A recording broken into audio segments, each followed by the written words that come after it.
이 종목이 수상하다 코인스탑 출발해 보도록 할 텐데요. 종목들의 내일장 흐름을 예상해 보겠습니다. 이 시간 함께해 주실 매니저는요. MBN골드 박근호 매니저입니다. 안녕하세요. 안녕하십니까 시청자 여러분. MBN골드 매니저 박근호입니다. 방송을 하러 오면서 우리 과연 시청자분들, 투자자분들이 지금 시장에서 가장 궁금한 게 무엇이고 가장 걱정되는 게 무엇인가라고 한번 생각을 해봤습니다. 저도 하루 종일 시장을 보고 있기 때문에 과연 우리나라 시장의 상승과 하락의 모멘텀을 결정짓는 것은 뭐 보통 바로미터라고 얘기를 하기도 하는데 어떤 것이냐? 미국 시장이 굉장히 좋았다. 그러면 이제 보통 투자자분들 오늘 우리나라 시장 나쁘지 않겠네라고 생각을 했는데 장 초반에 약간 좋았다가 중국 시장 빠지면서도 같이 빠져버리고 그 다음에 미국 시장이 굉장히 안 좋았는데 우리나라 시장이 이제 좋게 출발해서 상당히 우리나라 시장이 견조하구나라고 생각을 했는데 또 역시 중국 시장 따라가고 왜 우리나라 시장이 예전에는 미국 시장의 눈치라고 해야 될까요? 많이 좀 따라다녔었는데 중국 시장의 장중 흐름을 왜 이렇게 거의 똑같이 맞춰주느냐. 사실 원래 큰 흐름으로는 우리나라 시장과 중국 시장 흐름이 거의 비슷했었습니다. 아무래도 같은 동시간대에 열리기 때문인데 중국 시장이 최근에 주가를 그렇게 좋지는 않죠. 그 이유 중에 하나는 이제 바로 외국인들의 투자를 중국 정부는 사실 지금 실질적으로 조금 공부를 해보면 중국 정부는 지금 주식시장이 화랑기를 맞는 것을 실질적으로는 안 좋아할 수도 있습니다. 지금 현재 중국 쪽에서는 이제 주식시장보다는 채권 쪽으로 외국인들의 투자자들을 굉장히 많이 유도하고 있는 상황이긴 한데 그래서 저는 지금 지수 관련주들은 지금은 사실 큰 메리트는 없다라고 생각을 하고 있고요. 누구나 얘기하고 굉장히 쉬운 얘기지만 실적이 좋아지고 성장 모멘텀이 있는 중소형주들이 투자 대안이 될 수 있다고 생각을 하는데 말은 굉장히 쉽죠. 실적 좋아지는 종목 누가 싫어하겠어요. 근데 찾기가 어려울 뿐이죠. 하지만 저는 지금 시장에서 굉장히 많다라고 생각을 하고 있거든요. 이번 시간 통해서도 기존 종목군들 상당한 거 더불어서 제일 원픽의 종목군들도 같이 여러분들께 소개를 시켜드리도록 하겠습니다. 네, 알겠습니다. 지수 관련주는 지금 매력이 좀 떨어진 상황이 아닌가. 실적이 앞으로 좋아질 종목들 잘 노려봐야 되겠다라고 또 정리해 볼 수 있겠습니다. 네, 그러면 오늘도 이 종목이 수상하다 코인스탑 출발해 볼 텐데요. 그 전에 박근호 매니저 적중률, 지난주 적중률 먼저 열어보도록 하겠습니다. 100% 가운데요. 네, 70% 기록해 주셨습니다. 오늘도 좋은 성적 기대해 보도록 하겠습니다. 네, 그렇다면 오늘 장에서 인기 검색 상위에 랭크된 키워드들 10가지 열어보도록 하겠습니다. 네, 1위를 차지한 키워드는 반도체 대장입니다. 7위에는 반도체 장비주가 위치하고 있고요. 어제와 동일하게 반도체 대장주와 장비주 연달아 위치해 있습니다. 네, 2위는 그린 뉴딜이 차지했고요. 3위는 게임주가 위치해 있네요. 4위 신약 임상, 5위 오랜만에 스판덱스 자리하고 있고요. 전기차가 6위를 차지했습니다. 건설기계 8위, 덴탈 의료장비 9위, 그리고 금리 인상에 따라 수혜를 입고 있는 금융주가 오늘 10위를 자리하면서 오늘 다양한 종목군들이 인기 검색 상위를 메우고 있습니다. 이제 구체적인 종목명과 종가 상황을 보도록 하겠습니다. 네, 삼성전자 오늘 강보 합권 보였습니다. SK하이닉스는 오늘 살짝 내리면서 종가 형성한 바 있죠.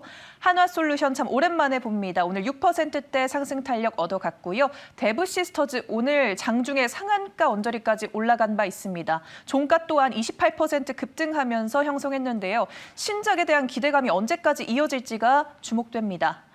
박셀바이오 8%대 상승 탄력 보여줬고요. 또 1분기 호실적이 전망되면서 효성 TNC 주목받았습니다. 하반기 실적까지도 증권사들이 좋게 평가하고 있는 종목이죠. 에스트래픽 14%대 급등, 제주반도체가 11%대 급증하면서 기술력이 또 주목받고 있습니다. 두산인프라코어 5%대 상승 탄력 보여줬고요. 덴티움은 6%, KB금융이 또 금융지주사 내에서 주목받으면서 3%대 상승 탄력 얻어갔습니다. 네, 이제 구체적으로 한 종목 분석해 보도록 하겠습니다. 첫 번째로 짚어볼 종목은요. 네, 첫 번째로는 2위를 차지한 한화솔루션입니다. 1분기 어닝 서프라이즈가 전망되면서 주목받았죠. 또 자체 개발한 헬스케어 소재인 수소첨가 석유주지가 연이어 계약을 성사시키면서 또 투자자들의 이목을 끌고 있습니다. 내일장 고일까요? 스탑일까요? 자, 저는 내일 한화솔루션의 의견 일단 고로 말씀드리고 말씀드리도록 하겠습니다. 죄송합니다.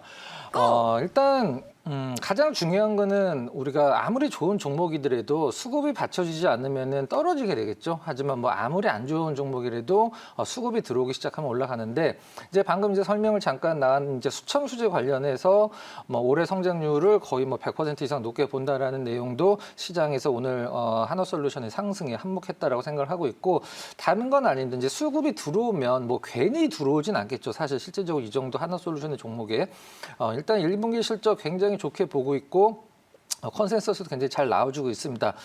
두 가지를 봐야 될 것 같아요. 하나솔루션의 유상증자의 리스크가 완전히 지금 시장에서 희석이 돼서 상쇄가 돼 있느냐 그 부분을 체크를 해야 되는데 사실 유상증자 때문에 많이 떨어지기도 했긴 했었습니다. 최근에 이제 수급이 돌아서는 모습을 보여주고 있죠.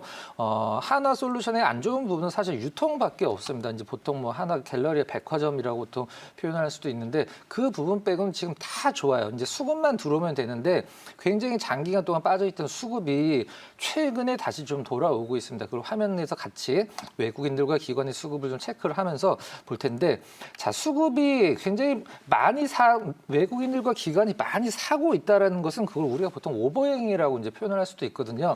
앞으로 매도가 나올 수 있는 대기 매물들, 그런 건 경계를 해야 되겠죠. 근데 위쪽 차트 위쪽 흐름 보면 빨간색 선이 이제 외국인들 수급이에요. 파란색 선 기관 수급입니다.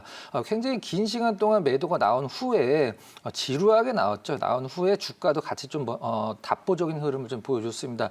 좀 약간 확대해서 보면 최근에 외국인들 기관 수급이 굉장히 바닥 잡고 타이트하게 올라오는 모습을 보여주고 있죠. 수급이 바닥을 잡았다는 우리가 보통 종목 바닥 잡았어, 종목 주가 바닥 잡았어라고 얘기하는 건 뭔가요? 뭐 얼마만큼 올라갈지는 모르지만 더 빠지지는 않는다는 얘기잖아요. 근데 수급 바닥이란 건 무슨 말이냐면 더 이상 나올 매물이 없다라는 얘기와 똑같은 얘기가 되겠죠. 그러면 수급 바닥은 주가 바닥이고 수급이 좋아지면 주가는 올라간다. 자, 판단해 보도록 하겠습니다. 정리를 해보도록 하겠습니다. 유상증자와 관련된 리스크는 제가 봤을 때는 긴 시간 동안 시장에서 좀 많이 희석이 됐고 상쇄가 됐다고 생각을 하고 있습니다. 다른 건 아니고 실적 이 두 가지만 본다라고 하면은 단점은 리스크는 이제 상쇄가 됐고 장점만 부각이 될 때다. 수급도 좋아지고 있다. 당연히 그 의견 드리도록 하겠습니다. 네, 유상증자 악재가 충분히 반영이 된 시점이고 앞으로 실적에 대한 호재가 주가에 반영되지 않을까라고 기대감을 비춰주셨습니다. 네, 하나솔루션이 또 그린 뉴딜 테마 중 하나잖아요. 사실 근데 실적 개선이 일어난 건 케미칼 쪽이란 말이죠. 그렇죠. 네, 그런데 이 태양광 실적이 두드러질 시기도 올까요? 아무래도 이제 태양광을 어디에서 가장 많이 쓰느냐를 보는 게 정답이 될 것 같은데 일단 태양광을 전 세계에서 가장 많이 쓰는 건 이제 중국이죠. 전에 이제 유럽이었었고 지금 이제 유럽 쪽이 아무래도 우리가 이제 우리나라에 있으신 분들은 사실 뭐 이 코로나랑 관련돼서 조금 불편은 하지만 못하는 경우는 별로 못하는 일은 별로 없잖아요. 근데 유럽 같은 경우는 생각보다 굉장히 좀 심각하기 때문에 이 태양광도 이 코로나가 좀 잠잠해진다라고 하면 전 세계에서 원래 태양광 하면 유럽이거든요. 근데 일단 중요한 건 태양광은 보조금이 가장 중요하거든요. 그래서 중국도 우리가 예전에 태양광 관련주들 타이트하게 올라갈 때 보면 어떤 일이 있었냐면 중국이 이제 올해 말까지 보조금 태양광 지급하고 내년부터 안 돼 그러면은 올해 그 매출이 확 몰리는 태양광 설치가 한마디로 몰리고 태양광 관련주들 매출이 몰리는 경우가 있는데 전 중국도 마찬가지고 유럽도 마찬가지고 이 코로나가 좀 약간 잠잠해지면 본격적으로 태양광도 나쁘지 않다라고 생각을 하고 있습니다. 네, 코로나가 좀 잠잠해지면 그때 조금씩 나아갈 수 있는 길이 열리지 않을까라고 생각해 볼 수 있겠습니다. 네, 그럼 이번에는 다음 종목 넘어가 보도록 하겠습니다. 다음으로 살펴볼 종목은요, 큰 폭으로 뛴 데브 시스터즈입니다.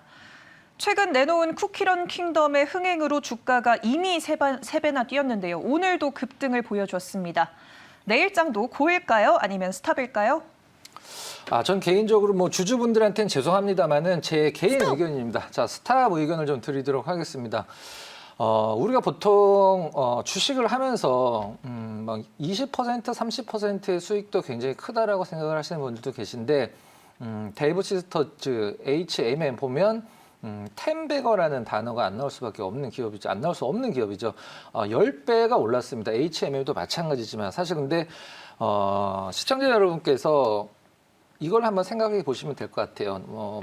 보통 TV에서 저는 이거 뭐 얼마에 샀는데 지금 얼마 마이너스예요, 걱정이에요라고 보통 사연들이 굉장히 많이 나오는데 좋은 종목들입니다. 좋은 종목군들이고 하지만 굉장히 많이 올랐을 때 매수를 하시거든요. 그럼 반대로 얘기를 하면 남들은 굉장히 수익을 많이 낸 구간이 있지만 나는 그걸 거의 고점에서 사서 지금 손실로 고통을 받고 있다라는 투자자분들이 굉장히 많으세요. 뭐 주식이 뭐 어떤 건 악재다, 어떤 건 호재다, 뭐 실적이 좋아진다, 아니면 무슨 뭐 채무가 늘어나고 있다, 뭐 업황이 안 좋아진다 이런 것도 호재 악재지만 주식시장에 생긴 이해로 불변의 법칙이 있습니다.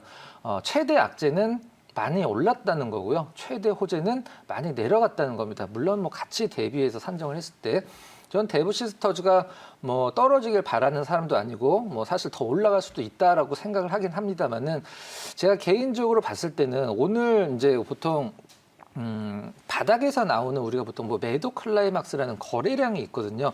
계속적으로 떨어지던 주가가 이거 언제까지 이렇게 떨어지는 거야 했을 때 바닥에서 이제 팔 사람들이 다 팔아버리는 아까 말씀드린 오버행이 완전 다 해소가 되는 대량 거래가 나오거든요. 우리가 그거를 이제 바닥권에서 나온 셀링 클라이막스라고 보통 얘기를 하는데 고가권에서도 사실 굉장히 많은 변화가 있습니다. 오늘 이제 뭐 상한가 들락날락 하긴 했던 것 같긴 한데 거래량도 상당히 최근 거래량 치고 많았었어요. 최고 거래량을 갱신하지 못했지만 이게 여러 가지 측면으로 봤을 때 사실 뭐 봉이 굉장히 길고 거래량이 많다라는 것은 우리가 보통 이걸 기술적 분석을 표현을 할 때 물론 뭐 산 사람도 많고 판 사람도 많지만 이 대부 시스터즈 혹은 그런 유의 종목군들의 참여자들이 굉장히 많다라는 뜻이거든요.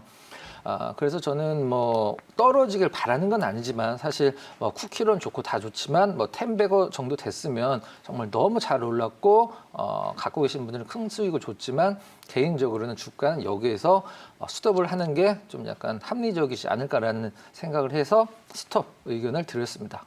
네, 알겠습니다. 내일장은 조금 쉬어가지 않을까라는 의견을 제시해 주셨습니다. 네, 시장이 지지부진한 상황 속에서도 몇몇 제약바이오 업종이 오늘 돋보였는데요. 그래서 4위에 있는 박셀바이오를 짚어보도록 하겠습니다. 세포 발양 특허 취득에 따라서 좀 주목받았었는데요. 오늘 또 총 9개의 암종에 대한 응급 임상에서 사용됐던 당사의 면역세포 치료제가 추가적인 다른 질환에도 활용될 수 있다는 이야기가 돌면서 또 한 번 주목받았습니다. 내일장 고일까요? 스탑일까요? 자, 일단 박셀바이오 고 의견 드리면서 네. 제 개인적인 분석 한번 좀 해보도록 하겠습니다. 이제 박셀바이오가 시장에서 가장 큰 어떤 집중을 받았던 건 제일 처음에 이제 간암이었죠. 실질적으로 이제 NK 세포, 이제 자연 살해 세포라고 해서 우리가 보통 뭐 방사선 치료하면 우리가 보통 1세대 항암 치료라고 보통 얘기를 하죠. 그 다음에 표적 항암제, 암 세포만 표적을 삼아서 패트리어트 미사일처럼 공격하는 표적 항암제가 있죠. 2세대라고 보통 표현을 합니다. 자, 3세대는 뭐 얼마 전에 뉴스도 굉장히 많이 나왔죠. 뭐 항암 치료제 한 번에 5억 원이다. 근데 그게 뭐 건강의료보험 적용되면 500만 원 정도면 될 수도 있다. 5억 원짜리 한 방 맞으면은 뭐 웬만한 암은 다 낫는다. 뭐 근데 고형암 쪽엔 안 되고 이제 혈액암 쪽이 좀 약간 국한되긴 했었습니다만은 자, 그 박셀바이오가 하고 있는 이 NK 세포를 3세대 항암 치료제로 도전을 했던 기업들이 사실 간암을 목표로 해서 연구하는 기업들은 그렇게 많지는 않습니다. 굉장히 어렵기 때문에 일단 브리스톨 마이어스 큐비 첫 번째로 임상 3상 들어갔다가 고배를 마셨죠. 외국 기업이죠. 그다음에 우리나라에서 이름만 대면 누구나 다 아는 굉장히 안타까운 일이 있긴 했었습니다만 신라진의 항암 치료 3상에서 고배를 맞았습니다. 자, 박셀바이오가 일단 뭐 NK 세포 그다음에 우리가 보통 뭐 키메라 항원 수용체라고 하는 것들로 인해서 굉장히 좀 앞서가고 있긴 한데 이 상에 대한 어떤 그 규모가 굉장히 좀 시장에서는 좀 많이 발목을 좀 잡았던 것 같아요. 이 상에서 뭐 암이 완전히 융해가 됐다라는 소식도 전해졌긴 했습니다만은 임상 2상에 참여했던 참여자의 수가 굉장히 적었죠. 뭐 표면적으로 2명 정도라고 이제 나와주고 있는데 앞으로 조금 더 임상 B 그다음에 3상 들어가면서 이제 뭐 단기 조건부 이제 판매, 뭐 기술 이전 이런 것들이 나와줘야 될 텐데, 아무튼 뭐 박셀바이오도 좋고 다 좋긴 합니다만은 박셀바이오뿐만 아니라 다른 바이오 기업들 굉장히 많이 갖고 계실 거예요. 근데 여러분들 그거 한번 생각해 보신 적 있나요? 바이오 기업들마다 모멘텀이 다 틀립니다. 한 것도 다 틀리고 모멘텀도 다 틀린데 움직일 땐 같이 움직이고 움직일 땐 같이 빠져요. 그건 뭐냐면 분위기죠. 물론 뭐 바이오 기업들이 좀 굵직한 시가총액은 상위가 거의 다 바이오잖아요. 그래서 그 바이오 기업들이 움직여야지만 코스닥 지수 분위기도 좋아지고 그다음에 다른 종목군들도 조금 눈치 안 보고 이제 올라가는 시장에 와야 될 텐데 일단 바이오는 보통 한 2, 3년에 한 번씩 움직이기 때문에 바이오 전체적인 느낌보다는 이제 종목 자체에 대한 어떤 모멘텀을 봐야 될 것 같아요. 박셀바이오 굉장히 기대가 되지만 사실 아직은 불확실성 뭐 전 세계 어떤 바이오 기업들도 다 불확실하죠. 실질적으로는 그건 셀트리온도 마찬가지고. 하지만 최근에 거래량이라든가 뭐 수급적인 부분에서 상당히 좋은 느낌을 주고 있어서 내일 뭐 특별한 일만 없다라고 하면 괜찮은 흐름 예상됩니다. 일단 저는 그 의견 드리도록 하겠습니다. 네, 특별한 이슈가 없다면 내일 어느 정도의 추가 상승은 가능하지 않을까라고 예상해 주셨습니다. 네, 이번에 다음 종목 넘어가서 분석해 보도록 하겠습니다. 다음으로 살펴볼 종목은요. 네, 6위를 차지한 S트래픽입니다. 52주 신고가를 기록해냈죠. 현대차와 함께 전기차 충전기 무상 제공을 위한 MOU를 준비하고 있다는 소식으로 주목받았는데요. 또 며칠 전부터 SK가 S트래픽의 인수를 고려한다는 소식도 주가에 상당 부분 반영된 걸로 풀이가 됩니다. 내일장 상승일까요? 하락일까요? 자, 전 개인적으로는 일단 스탑 의견 드리도록 하겠습니다. 우리가 보통 테마가 큰 테마가 있고 단발성 테마가 있죠. 큰 테마는 업데이트가 됩니다. 그러니까 뭐 예를 한번 들어보면 예전에 우리가 뭐 남북 테마주들 뭐 굉장히 큰 시세를 줬던 뭐 중간에 뭐 하한가도 가기도 하고 개별주들은 뭐 현대 건설서부터 뭐 대형주들도 이제 테마로 움직이는 엄청난 테마였었는데 우리 그런 걸 한번 생각을 해보면 뉴스가 계속 업데이트가 되죠. 뭐 1차 남북 정상회담 무슨 성과가 있었다. 북에서 어떻게 했다. 뭐 2차 정상회담 뭐 트럼프가 뭐 트윗에다가 뭘 김정은 위원장을 굉장히 뭐 좋은 어조로 뭐 트윗을 날렸다. 뭐 이런 식으로 계속적으로 업데이트가 돼야지 조정을 주더라도 아무리 테마라도 더 추가 상승이 나와주는 건데 뭐 S트래픽 종목 자체가 좋다 나쁘다를 떠나서 지금 이제 현대자동차 충전기 관련돼서 나온 테마는 제가 봤을 때 이렇게 뭐 큰 테마는 아닌 것 같아요. 그래서 저거를 조정 주면 따라 잡아야지 이런 테마들은 사실 자주 나오진 않죠. 그래서 S트래픽 뭐 회사의 좋고 나쁘고 걸 떠나서 지금 나온 어떤 현대자동차와의 무슨 그 충전소, 전기차 충전소 관련해서는 크게 갈 테마는 개인적으로 아니라고 생각을 하고 있습니다. 그래서 일단 스탑 의견 아쉽지만 드리도록 하겠습니다. 네, 전기차 충전기 이슈는 좀 추가적으로 계속해서 상승을 이끌 모멘텀은 아니지 않나라고 테마성이 짙다라고 말씀해 주셨네요. 네, 이제 다음 종목 넘어가서 짚어보도록 하겠습니다. 네, 7위 차지한 제주 반도체입니다. 미국 퀄컴과 대만 미디어텍으로부터 메모리 인증을 받았다라는 소식이 주가를 끌어올렸습니다. 내일장 고일까요? 스탑일까요? 자, 내일 제주반도체 고 의견 드리도록 하겠습니다. 네. 사실 특별하지는 않죠. 이제 인증을 받았다라는 것은 사실 돈이 된다라는 건 아닌데 MCP라고 어떤 표현한다라고 이제 멀티칩 패키지라고 해서 여러 가지 반도체를 묶어서 패키징을 하는 걸 얘기를 하는데 하이닉스가 이걸 잘합니다. 굉장히 제주 반도체만 하는 게 아니라 인증을 받았다. 퀄컴이 제주 반도체 뭐 제주 반도체가 뭐 전 세계 마켓 셰어가 15%, 16%뭐 정도 된다라고는 하는데 사실 인증을 받았다라는 것과 뭐 퀄컴이나 뭐 물론 인증을 받아야지 이제 뭐 우리가 보통 얘기는 수주를 할 수 있는 거긴 하지만 사실 그것까지 좀 괴리가 좀 있다라고 생각을 하고 있습니다. 오늘 거래량이라든가 아니면 최근에 주가 흐름을 봤을 때 내일 밑방향은 좀 약간 열려 있다. 하지만 뭐 이 MCP 인증을 받은 걸로 인해서 S트래픽이 추세를 완전히 전환을 한다라든가 아니면은 뭐 급등할 수 있는 지금 오늘 사실 뭐 지수는 나쁘진 않았습니다만은 그 시장 내용은 사실 그렇게 아주 특별하진 않았다라고 생각을 하고 있거든요. 이런 좀 약간 시장에서 이런 재료가 나왔을 때 거래량 터지면서 올라가는 건 어떻게 보면 당연하긴 한데 나쁜 건 아닙니다. 사실 근데 그 재료에 대한 파괴력을 우리가 좀 봐야 되겠죠. 나쁘진 않지만 사실 이런 IT 기업들은 이렇게 뭐 이런 모멘텀이 길게는 안 가거든요. 결국엔 실적입니다. 이게 실적으로 연결될 때까지는 상당히 많은 시간이 걸릴 거고 일단 낫배드 정도의 재료라고 저는 판단을 해서 윗방향은 그러나 오늘 거래량이나 뭐 여러 가지 앞에서 조금만 열려 있다. 그 의견 드리도록 하겠습니다. 네, 이번 인증 획득 소식이 나쁘지 않기 때문에 추가적인 상승으로 이어질 수 있지만 뭐 수주로 이어지고 또 실적으로 이어질 때까지는 좀 두고 봐야 된다라고 정리해 볼게요. 네, 그럼 이번에는 나머지 종목들의 의견을 한 번에 열어보도록 하겠습니다. 데브시스터즈, 효정 TNC, 에스트래픽만 스탑 의견 제시해 주셨고요. 나머지는 빨간불 켜주셨습니다. 베스트 종목 어떤 걸까요, 매니저님?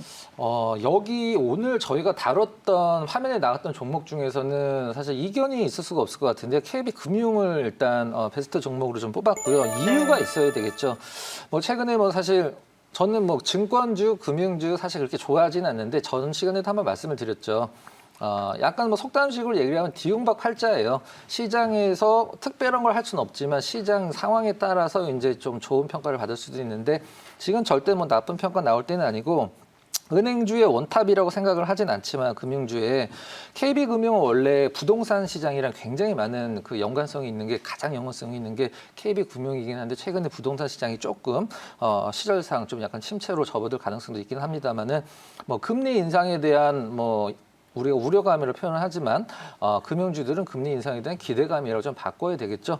자리도 그렇고 시절도 그렇고 시기상 지금 오늘 나온 종목군들 중에 KB금융이 기술적 분석이나 여러 가지 시장 상황상 원픽이다 이렇게 말씀드려서 목표가는 한 6만 원 정도 제시를 해드리고요. 소절매 가격은 좀 단단히로 좀 끊어가도록 하겠습니다. 5만 원 제시를 해드리도록 하겠습니다.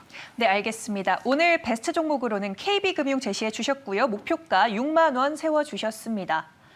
혹시 샵 2034 문자 서비스 안내 부탁드려도 될까요? 지금 TV 보고 계신 분들 나중에 해야지라고 생각하지 마시고요. 자, 스마트폰 오른손에 한번 들고 자, 전화번호를 누르는데 샵 2034를 누르시면 샵 2034 누르고 문자를 보내시는 분들 어떻게 문자를 보내라는 거야? 라고 모르시는 분들도 계시더라고요. 오른쪽 아래 보시면은 버튼 누르는 게 하나 있을 거예요. 오른쪽 위인가요? 더보기 버튼 누르면은 문자 보내기가 나옵니다. 샵 2034도 누르시고 제 이름이죠. 박근호 써서 보내시면 주소가 하나 갈 거예요. 그 주소로 들어오시면은 장중 공개 방송, 그다음 여러 가지 정보 많이 얻어가실 수 있을 겁니다. 많은 문자 부탁드리도록 하겠습니다. 네, 알겠습니다. 구체적으로 설명해 주셨네요. 네, 오늘 고엔스탑은 박근호 매니저와 함께했습니다.